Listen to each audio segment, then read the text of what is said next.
Sanibonani, Makhosi Mpanza lo nimbekile. I've been getting a lot of questions abantu bengibuza ukuthi yini ukuphahla, kuphahlwa kanjani. Alright, so qala lana ekuphahleni ukuthi yini ukuphahla. Mina ngiye ngithi ukuphahla is basically you communicating with your ancestors. Let's say khona ongakuqondi kahle, khona okucelayo, khona ocela ukuthi bekwenzele khona uyakhuluma nabo. So qala nje the simplest way of ukuphahla, get yourself candles.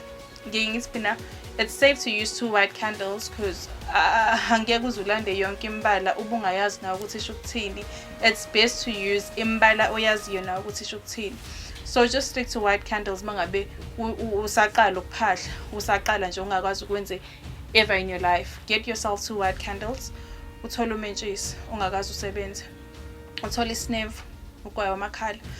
Uthole iboxer or insango ozoyibeka ngeke uzoyibhema uzoyibeka lapho uzobavuvuzela abantu bakho uyabeka lana uthole imali emhlophe o2 rand amashumi noma as long as kuyimali emhlophe nje ungayibeka lapho hayi u5 rand lo onento egold ngaphakathi ebese uthola amanzi like a glass of water ozoyibeka la eceleni uthola impepho ekhaya ke ayishiswa unomba impepho kunabantu abakhethekile ikhaya nekhaya ukuthi usibani banoshisa impepho kujwayele ukuthi kube umuntu wesilisa omdala okuyena oshisa impepho umuntu wesilisa nje omdala ekuyena oshisa impepho ayithindwa abantu besifazane ngesimo sokuthi sibuye singabi sesimene right sokuthi singakhuluma noma sithinte izinto zabantu abadala so it's best if zisetshenziswa abantu besilisa mongabuyi ngoma ke we don't have a choice we do use impepho because that's siphilela zona lezi zinto ekanjena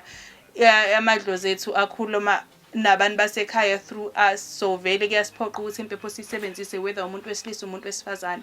Now going back to ekuphahleni, once you have your candles mina ngiye ngithi in order for you to pray or in order for you to speak things into existence or in order for you to speak izinto zizwakale kulawo makhandlela kulezo ibani lezo zibusisa izibani zakho kuqala donse umvela inqanki ekuyena idala labadala wadala amadlozi ethu lawo esikhuluma kona ngoba once upon a time bakubaphila kulomhlaba esiphila kona kwasho ukuthi ke bakhothama base bawolala kubandayo baya ibona abantu engaze ngithi mina ukuze izinto zenzeke ibone sibamemeza bese bayakwazi ukuthi bedlulisa umyalezo kumvela inqangi ekuyena idala labadala wasidala wadala nesu lomhlaba so siqale siphusise lezi ibani lezi sidonsa umvela inqangi sidonsa ithunya zethu sidonsa idalwa siyacela konke sikufunayo njengoba sizokhuluma nedlozi njengoba sizokhuluma nezithunywa konke sikufunayo ukuthi mangabe zikhangela lezi ibani lezi akwenze ku1 no2 no3 mangabe zikhangela lezi ibani inqobani izimpe ejijelwa kumina mangabe ikhangela lezi ibani lezi bantu abadala ngicela nisondele njalo bese ningihawukela njalo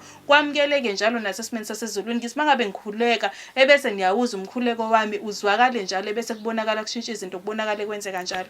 So mangabe usuqedile ukubusisa izibani zakho uyazikhanyisa izibani zakho mangabe uvumelekile ukuthi ushisa impepho phakathi ekhaya uyayishisa impepho yakho uyakhuluma nalo idlozi lakho uphakamisa abakomalume mawukuthi uyingane ezalelwe ekhaya uphakamisa idlozi lako malume mangabe idlozi lasekhaya kini la uzala khona lifika kwena liza nokukhanya uyabacela ukuthi abasondele njalo ebese besebenzisana njalo ngoba phela mangabe izinto singenziwanga ngendlela kuyaye ukuthi kujwayele ukuthi idlozi lihambe kuba ngathi seliyakubanga and we don't want idlozi ukuthi lisibange ngoba ngenkathi lisibanga khona lihambe kuba ngathi liyadube bese izinto zakho kuba ngathi ziyama ngenxa yokuthi kunombango osuka le emuva so kubalekile ukuthi mangabe uyidonsa idalwa zakho ezakomalume nezasekhaya kini la uzala khona uyazicela ukuthi asisebenzisane ke manje ukuze sizokwazi ukuthi sinqobe zonke lezi zinto lezi impilo ezibhekene nazo asisebenzisane manje ngoba egcibeni uyingane yabo ngapha nangapha akusiza ukuthi abakubangi zelisinye isinem sakho laphansi ngeke ngithi mina namanzi wabusisa ukuze mengabe kukhona izinto ezijijelwa kuwena mengabe kukhona mhlawumbe abantu abakuphosayo uyawabusisa lamanzi la uyakhuluma nedlozi lakho uyakhuluma nezithunya ukuthi ngisho bekuthiwa yini le jijelwa kumina ngicela ngiphi impilo engunaphakade njalo ngicela ningigeze njalo ningihlambulule njalo abahlambulule nezinhliziyo zethu ngoba phela abaningi sesibabone behleka kanti inhliziyo zimbi and inhliziyo ayikho into engathi isitha somuntu kahle ngingasho ukuthi inhliziyo ngoba abaningi bayathakatha and they not aware of that ngenxa yokuthi bathakatha ngeinhliziyo banokubopha amaqhubu amaningi so uyabacela ngaso sonke isikhathi ukuthi abasihlambulule behlambulule nezinhliziyo zethu inhliziyo yakho ukhulekise nje ukuthi angingabi namona ngosibanibani kuba sonke la emhlabeni sibizela izinto zethu uyayibona lonto leyo. Kunombuzo la engiwutholile ukuthi how do I know ukuthi i-response yami or lento ekade ngiyiphahlela yamukelekile yini noma bangizwile yini. Okay, angizokugxila kakhulu ey'banini ngoba ngenkathi uyilayithile iy'bani zakho nawe nje as a person iy'bani ziyakhuluma. Abanye abantu bayitshela ukuthi uma ungabe ulayithe iy'bani kusuke ikhandlela liyakhuluma lilodwa. Umbani walo lezi zinto lezi ezibangaphakathi kwikhandlela ziyakhuluma zizodwa. Ikhandlela mengabe lizokhala i-wax ngilokhu iyehla, that means something, but angizukunaba kakhulu lapho. Mhlambe that's going to be a topic for another day. But mangabe ukade uphahla konke lokho kade ukucela, for example let's say ucela ukuthi abakucacisela amaphupha kade ungawaqondi, ngenkathi lokho ebuya amaphupha ayacaca manje uyabona ukuthi kwamukelekile futhi bakuzwile. Kwesinye isikhathi idalwa zakho ziyafika kuwena zikulandise nje kabanzi zisho ukuthi u1 no2 no3 kulokho kade ucelile sokwazi ukwenzela u1 no2 no3. Kwesinye isikhathi ubona izinto sezenzeka. Mina ngiye ngithi ke mangabe ngiphahla mina ngisuke ngiphahlela into ukuthi ngifuna ukuyibona yenzeka, ngifuna ukuthi yenzeke manje. I'm just like that bandla. I'm not a very patient person but ke nami idlozi lami I think seliyangi-understand manje. So mangabe ngiphahla mina ngibona ukuthi lento engiyiphahlelayo or lento engiyikhulekelayo ayenzeki, I'm not going to say ngiyayiforce ukuthi yenzeke, but ngigcine sengibamba ibhande ngize ngilidedele mina mangabe sengiyitholile impendulo yalento engifuna ukuyazi. Yebo lonto le mangabe ngiyitholile impendulo yalento ebengifuna ukuyazi sengiyaliyeka ke ibhande manje. Ngiyabatshela futhi abantu abadala ke ngizobamba ibhande, ngicela silibambe sonke ke njengamanje ngoba phela u1 no2 no3 ngiyabona ukuthi akwenzeki. So ngicela silibambe ke ibhande ukuze u1 no2 no3 uzowenzeka, and bayangiphendula because now they understand me.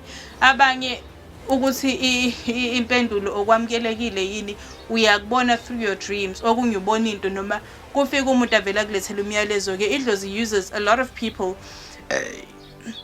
Makhosi idlozi uses a lot of people to get through to us. Kwesinye isikhathi ngafika umuntu nje umbona ungamthatha ngathi uyasangana ikhanda kanti akahlanga ithunywe idlozi lakho kuwena. Abantu ke sebaphakama ke esikhathini samanje, umunye uzomxosha kanti lo muntu ufike nomyalezo. Idlozi lakho lizokuthesta in many ways, lifuna ukubona ukuthi nawe ume kuphi. Once again, Makhosi Mpanza lona ngiyatholakala kwinumber 0813492832.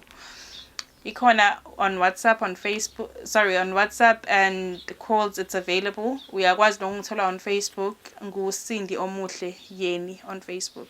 Cindy with a C, CINDY. Ngiyabonga. Uthi Select Africa TV and we are subscribed our futhi uhlezi usibuka njengoba ngiphathele insizwa nje. Ngiyangithanda kakhulu babukele emakhaya, ngiqhubeke njalo nje.